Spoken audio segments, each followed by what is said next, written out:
I had just been awarded a scholarship, research scholarship for Cambridge University, so I'd been doing quite well on an external level. Everybody considered that my life was successful, but inside I was suffering from very deep depressions and continuous states of anxiety, and I had been suffering from that for years.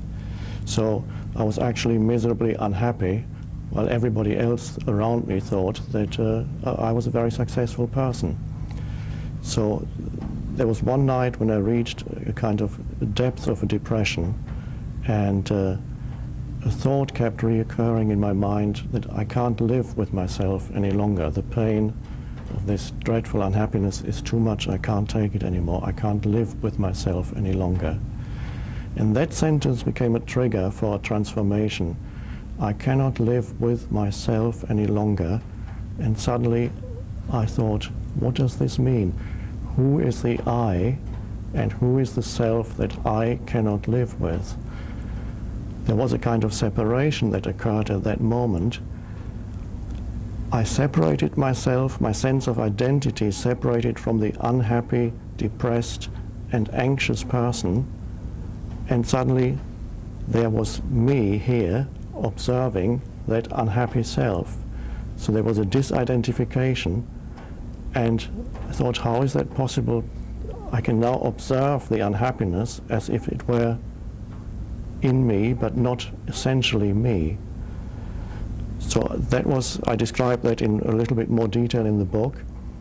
When I woke up the next morning, I was in a state of very deep peace, and that lasted for several months, and it never really left me, but that deeply blissful state lasted for several months, and I didn't know what had happened to me. How is it possible that from one day being a very anxious person, I could suddenly become transformed into a deeply peaceful person?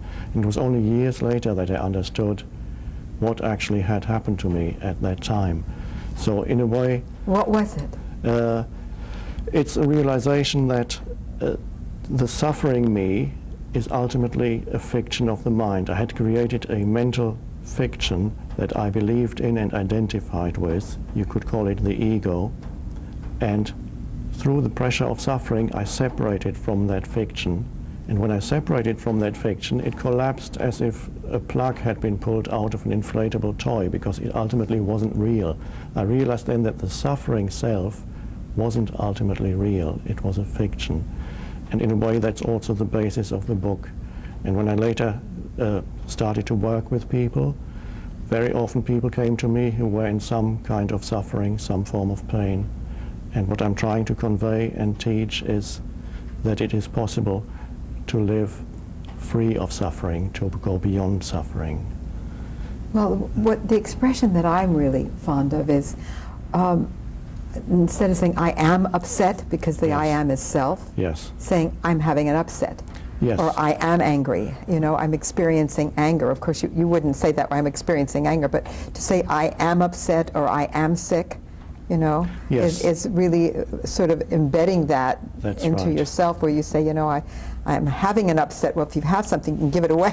That's right. So it's already progress if from saying I am angry or I am upset, you say there is anger in me or there is upset in me. You have already separated your essential identity from the emotional state. Mm-hmm. So you are no longer reinforcing the emotional state through your identification. So that's already, that's the beginning of inner transformation, is that separation from the passing mental or emotional state.